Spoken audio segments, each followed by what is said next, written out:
Ano mensaheng kailangan nyong malaman ngayon o within 1 week from now?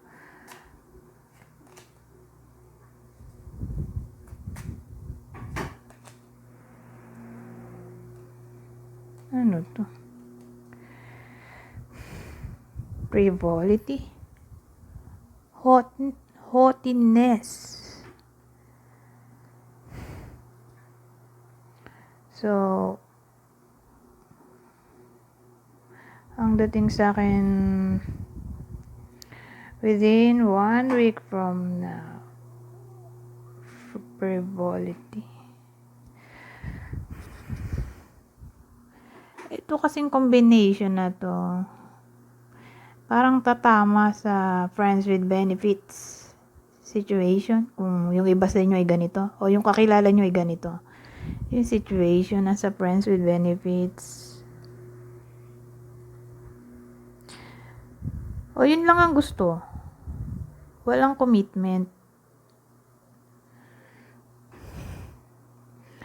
Kasi kung ganun yung situation, friends with benefits, third party situation, situationship, wala tayong makikitang improvement.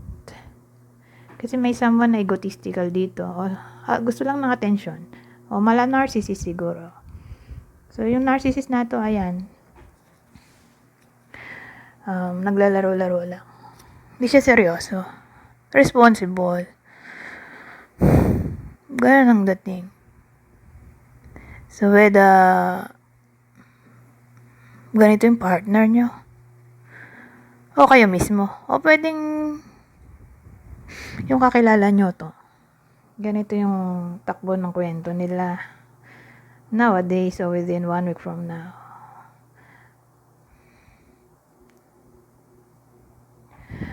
Actually, either nangyayari na to, mangyayari pa lang. Pero may dito tendency ng unwanted pregnancy na parang sabihin nga natin na nangyayari na. Tatakbuhan to nung nakabuntis. Masaklap. So beware. Kung di pa nangyayari, syempre, wear contraceptives o mag-ingat na. Kung ganyan nga ang situation, friends with benefits, situationship, third party situation, situationship, friends with benefits. Ayan, yung connection na walang commitment.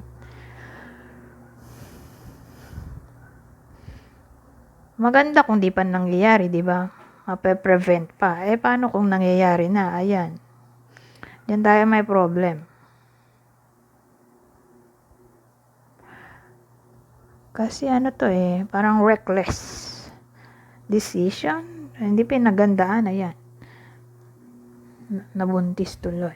Nabuntis ng hindi pinag-isipan. Lalo na yung, alam mo yun, walang aako. Diyos ko. Dun sa bata, kawawa naman. So, may scholar tayo dito. Scholar, servant. Scholar. Servant. Ano ba to? Working student? Baka yung iba sa inyo tapos na ng pag-aaral pero nag-aaral ulit.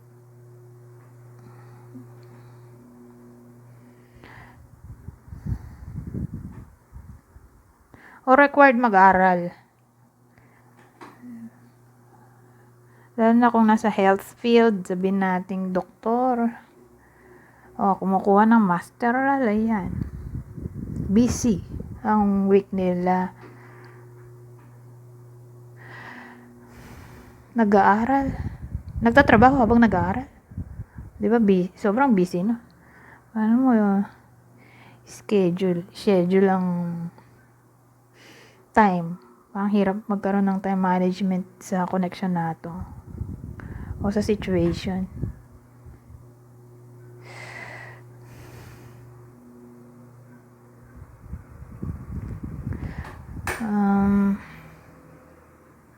Workaholic. Sa madaling salita, magiging workaholic yung iba sa inyo. O magiging studious.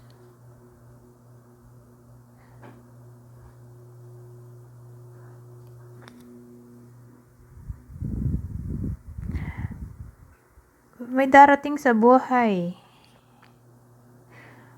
ng iba sa inyo, pero more likely babae yung tatamaan.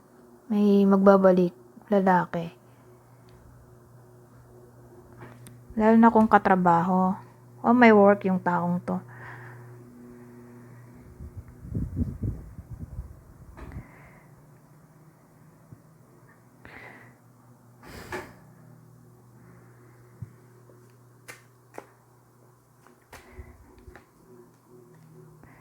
Consolation. Leta, ano to? Consolation leta.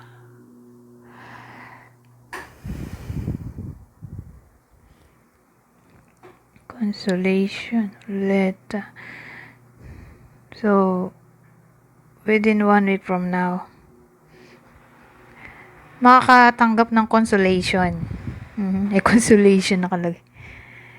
Nakakatanggap ng mensahe about consolation. O award, reward. Parang premyo ba? Makakatanggap ng prize. Yung iba sa inyo, recognition, promotion, fulfillment.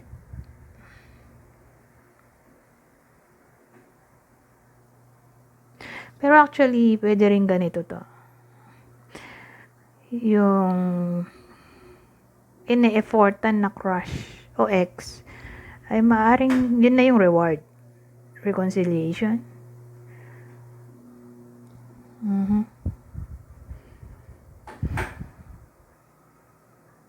Parang may unexpected na surprise na maaaring mangyari within 1 week from now. Para sa iba sa inyo, regardless kung babae, lalaki.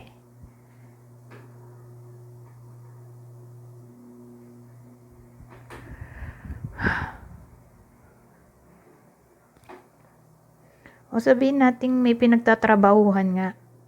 So, ayan na yung consolation, prize, o reward, award. Parang provision. O, magpe-pay off yung pinaghirapan. Abundance in short. Finances ay may improvement. May something na positive na maaaring mangyayari. Anyways, hanggang dito na lang. Goodbye for now.